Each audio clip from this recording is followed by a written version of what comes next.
Imagine you have a lemonade stand. You make pretty good lemonade, nothing special, but it's decent. Now imagine someone comes along and starts telling everyone in the neighborhood that your lemonade is absolutely magical. They say it cures headaches, makes people smarter, and tastes better than anything else in the world. People get excited and start buying your lemonade like crazy. The price goes up because everyone wants it. Then, right when the price is super high, that person who was praising your lemonade suddenly sells all the lemonade they bought earlier and disappears. Everyone else is left holding overpriced lemonade that's really just ordinary lemonade. That's basically what Jordan Belfort did, except instead of lemonade, he used stocks, and instead of a few dollars, he made hundreds of millions. Jordan Belfort wasn't born rich. He grew up in a regular middle-class family in Queens, New York. As a young man, he actually tried selling ice cream and meat door to door.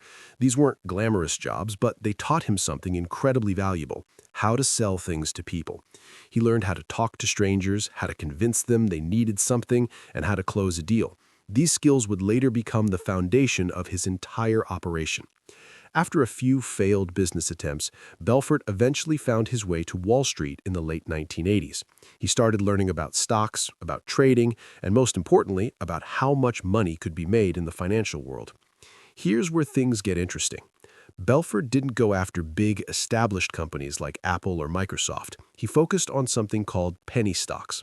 Think of penny stocks as the unwanted puppies at the pet store. They're cheap, usually under $5 per share, and most people don't pay attention to them. These are stocks from small companies that nobody's heard of. Maybe it's a tiny tech company with no products, or a mining company that hasn't found any minerals yet.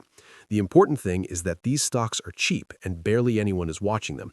That made them perfect for what Belfort had in mind.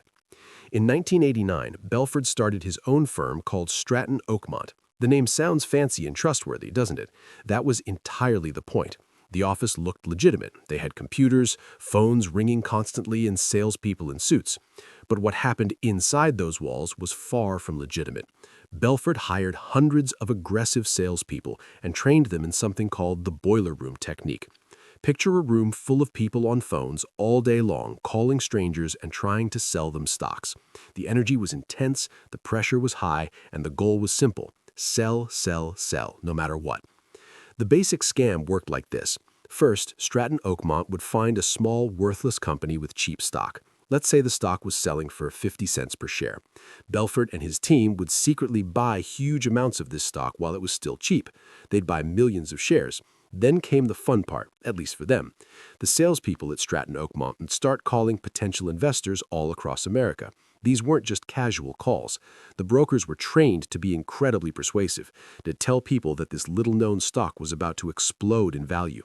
They'd make up stories about new contracts the company supposedly signed, or revolutionary products about to launch, or insider information that made this stock a sure thing. The sales pitch was designed to create urgency and excitement. Brokers would say things like, "This stock is trading at 50 cents right now, but my research shows it'll be at $5 within 6 months. That's 10 times your money. But you need to act fast because everyone's buying." They'd use confident tones, fancy financial terms, and whatever psychological tricks worked to get people to say yes. And people did say yes, thousands of them. Regular folks trying to make some extra money for retirement, people hoping to pay off their mortgage, individuals who trusted that these professional-sounding brokers knew what they were talking about. As more and more people bought the stock, something predictable happened. The price started going up. Remember, these were stocks that barely anyone was trading before, so when suddenly thousands of people wanted to buy them, the price shot up quickly. That 50-cent stock might go to $1, then $2, then $3. This is called the pump phase. They were pumping up the price artificially, not because the company was actually worth more, but simply because lots of people were buying. Some early investors would see their stocks going up and get even more excited, maybe buying more shares or telling their friends. Everything looked great on paper.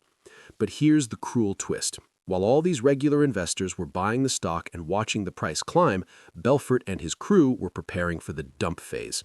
See, they still had all those millions of shares they bought at 50 cents each. Now that the price was at $3 or higher, they would quietly start selling all their shares. They made massive profits. If they bought 1,000,000 shares at 50 cents each, that's $500,000 invested. Selling those same shares at $3 each would bring in $3 million.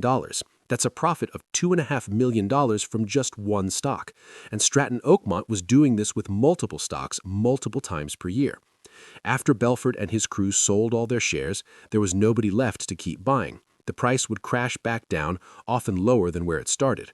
All those people who bought the stock based on those exciting phone calls were left holding worthless shares. They lost their money. Retirement savings disappeared. College funds evaporated. And Stratton Oakmont moved on to the next stock to repeat the whole process again. The beautiful thing for Belfort, in a twisted way, was that he had plausible deniability. He could always say, hey, we just recommended the stock. The market is unpredictable. Sometimes investments don't work out. But it wasn't the market being unpredictable. It was a planned robbery. The money flowing into Stratton Oakmont was absolutely insane. At their peak, the firm was making over $100 million per year. Belfort himself was making around $50 million annually in the mid-1990s. To put that in perspective, that's more than most CEOs of legitimate major corporations were making. And what did Belfort do with all this money? He lived exactly like you'd imagine. Mansions, yachts, helicopters, exotic cars, wild parties with celebrities. The excess was spectacular and ridiculous.